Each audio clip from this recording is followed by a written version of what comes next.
Welcome to our History channel.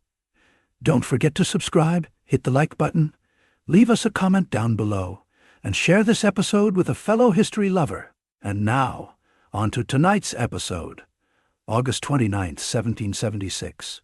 Brooklyn, New York. General George Washington and 9,000 of his men are trapped in Brooklyn. During the Battle of Long Island, just 2 days prior, the American lines were cut through by German Hessian mercenaries and British Redcoats, numbering more than 20,000, executing a perfectly staged pincer movement to ensnare the undersized force of less than 10,000 American troops traveling with columns at night on scarcely guarded roads to attack the Americans on the morning of the 27th from 3 sides. The Continental Army incurred heavy casualties during the battle, but a brave stand by the men of the Maryland 400 that featured them delivering 6 consecutive charges to the lines of the British and their mercenaries would salvage the day, and the follow on the serious word war for General Washington and his young army.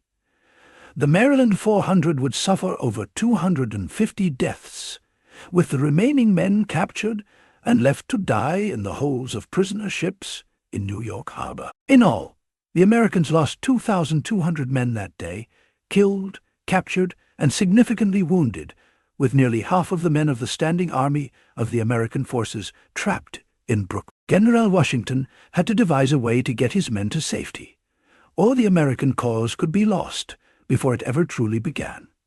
Washington had been outwitted by the British generals. The commander-in-chief held only an elementary-level education. The British commanders, for the most part, held formal educations from prestigious universities and academies, as well as real-world experience in commanding battles on behalf of the Crown all over the world. General Howe, the man with whom Washington would be engaged in this tactical chess match for New York City, was one of the most belligerent generals His Majesty's forces had to offer. While Washington lacked such technical ability, at times making deeply regrettable blunders that would cost the lives of his men and leave the morale of his troops, citizens, and even Congress in a depressed state, he held within himself a constitution and a resolve that was unmatched. It was his temperament to persist onward in the face of overwhelming odds that proved to be his greatest asset. John Adams offered this about the disparity between commanders. He articulated that, in general, our generals have been outgeneraled. Washington would confer with his generals, commanding officers, and elder statesmen. He was a pragmatist, of which the highs and lows of war never fully consumed, keeping his eye on the picture at large, foregoing at times his own personal safety or physical limitations to push his men forward. Never was this displayed more openly than in the operation Washington conducted to withdraw his forces from Brooklyn across the East River. The general sent word to Manhattan for every seaworthy boat, vessel, and ferry to make its way to Brooklyn. And as the British dug a series of trenches to launch the fatal attack upon the trapped Americans, unwilling to charge over open ground and willing to charge over open ground, suffer large casualties the way the Redcoats had at Bunker Hill, Washington was writing about his men, essentially never leaving the mount of his horse for 48 hours as he planned, executed, and delivered upon a miraculous exfiltration. Brooklyn!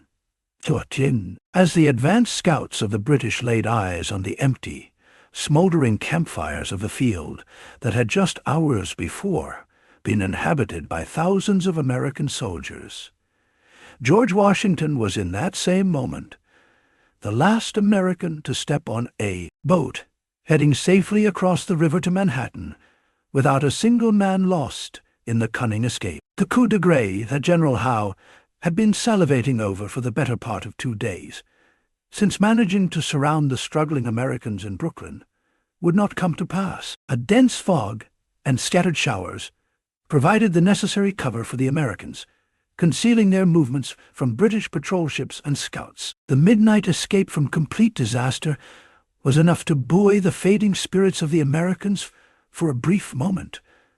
But the reality of the tens of thousands of British Allied troops on the island and the hundreds of the Royal Navy ships that now surrounded New York could not be long avoided. The Summer of Independence had captured the hearts of the patriotic citizens of New York City as they celebrated the signing of Declaration of Independence, toppled a statue of King George, and tarred and feathered their loyalist Tory neighbors. Yet this dream of freedom was now turning into an abject nightmare.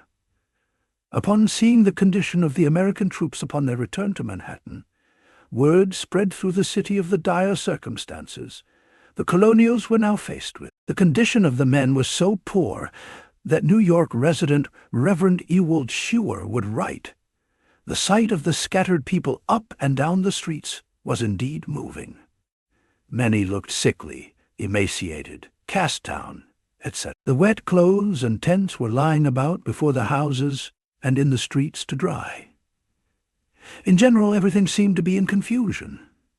Desertions were rampant, numbering between a handful of men to over 100 every day. Militiamen left in droves. Washington knew that New York City was indefensible. With the British Navy controlling every waterway, harbor, and river surrounding the city, there was no way the Americans could stage a sufficient defense of the island. Washington's original goal was to make the British incur a heavy price in casualties for taking the town. However, that now appeared highly unlikely. Once the American general had arrived back in Manhattan, he decided to set up his headquarters in the mansion of Roger Morris, located atop a hillside in Harlem Heights. The beautiful views and comfortable surroundings of the palatial estate were in stark contrast to the inner turmoil the commander-in-chief was experiencing. He would refer to these days, in retrospect, as some of the most trying in all of his life. George Washington, just 44 years of age at this time, was faced with the most significant challenge he had yet come across in his 4.5 decades on this much-desired continent. After a council of war with his top officers, Washington was neutral on the issue of burning the city of New York to the ground before retreating from it. It was accepted by the council that the Americans would not be able to hold the city. The question was, should they hand the British the comforts of the young, flourishing city's infrastructure, or burn it to the ground before retreating, costing many Americans their homes and businesses in the process? Washington left this decision up to Congress, who ultimately were granted the authority to make the call. Congress voted the city would not be burned, and that it would in all likelihood be taken back by the American forces in due time. Their timeline would end up being a grave miscalculation of the British's ability to entrench themselves within New York. General Howe sent a peace overture to September 2nd, after he paroled General Sullivan as a prisoner of war. Washington was unmoved. As he would write, Lord Howe had nothing more to propose than that. If we would submit, His Majesty would consider whether we should be hung or not. The commander-in-chief knew that he was not merely fighting for the independence of his young nation, but for his life, perhaps his family's lives, and for the fertile grounds that had become home to him in Mount Vernon. For all his superior education in tactics and strategy of battlefield command, General Howe once again stalled before delivering the follow-up attack, this time allowing 2 weeks to transpire between the Battle of Long Island and his next aggressive action. Washington's willingness to listen to peace offerings from the British may have been the reason for this extended pause, as well as the fact that the British were unaware of just how dire the circumstances were for their colonial contemporaries. On September 13th, 4 British warships sailed up the East River. As they did so without a single cannon shot being fired upon them, Washington could only watch and consider what their official plans were. The ships arrived outside Kip's Bay, a small inlet on the eastern shores of Manhattan, and on the morning of the 15th, flatboats left off Long Island and began rowing towards the inlet under the covering fire of a cannonade from the warships. For the next hour, an unrelenting fire rained down upon Kip's Bay from the 5 ships that now surrounded it. A British sailor would write of this: "The ineffective but noisy bombardment shattered the morale of the green Continentals and Connecticut militiamen at Kip's Bay even before the landing began." The Connecticut militia was obliterated in shockingly quick order. As their colonel remembered after the battle, "I lay myself upon the right wing, waiting for the boats until Captain Prentice told me, if I meant to save myself, to leave the lines, and that the left had given up the lines. I told my men to make the best of their way, as I then found that I had but just 10 of them left with me." Washington had anticipated the British would land farther to the north, and the general learned of the invasion from 4 miles to the north in Harlem. Because of this, when the landing occurred that morning, Washington rode towards the landing and met up with Brigadier General Samuel Holden Parsons and his 1,000 Continental reinforcements along the way. They rode together up Murray Hill. Unbeknownst to them, a vanguard of British grenadiers was ascending the opposite side of the hill. There was a post road, with a stone wall bordering it, that ran along the crest of Murray Hill, that was scarcely defended by the Massachusetts militia. Once Washington realized the British grenadiers were advancing upon them, he ordered Parsons' men to take the waltz, as well as line up within the cornfield on the hill. As they struggled to organize the men, militia from the shoreline defenses sprinted up through the cornfield, casting their weapons aside and fleeing in desertion. This was then replicated by the Massachusetts soldiers. The stories of Washington's reaction to the embarrassing and chaotic display have become the stuff of legend. While it's estimated that some of the accounts of what the commander-in-chief did in the aftermath of this are embellished, the basis of all of them surmised that he was colorfully animated, and that he snapped his pistols and even caned some of the lead officers who failed to prevent the desertion from happening. Washington famously threw his hat upon the ground and cried out, "Good God, have I got such troops as those?" The apoplectic general was merely 80 yards from the advancing enemy as this occurred, and had to be physically removed from the battlefield by his aides. As the rout of the Americans continued, British and Hessian troops took great liberties in the conquest of their colonial foes.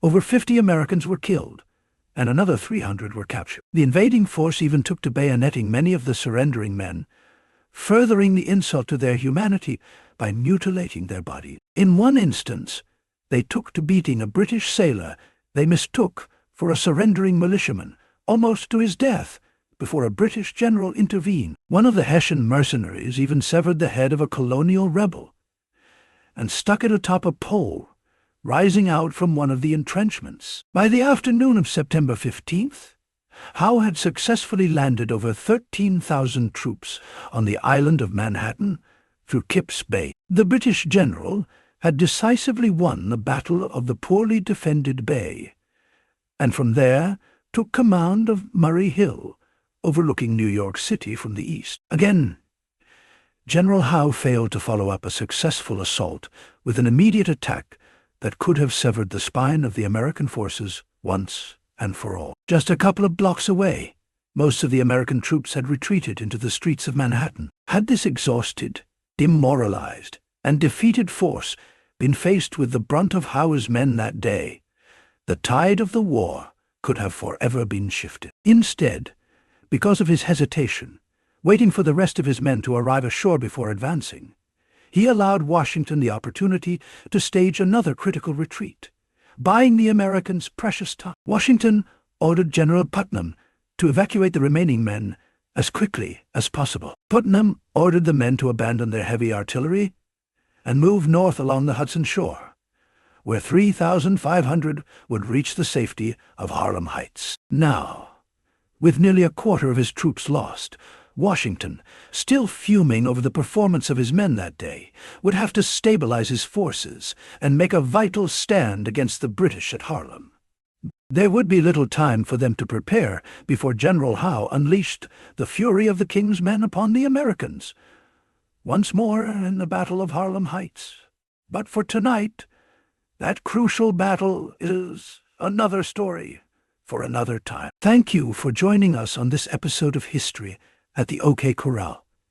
Be sure to click the like button, share this episode with a friend, and become a subscriber. Also, if you'd like to support our work and gain early access to episodes, as well as ad-free viewing, you can become a member of this channel by clicking on the Join button, or click the link in the description below to become a member on Patreon. Thank you again for watching, and we'll see you next time on History at the OK Corral, home of history's greatest shootouts and showdowns.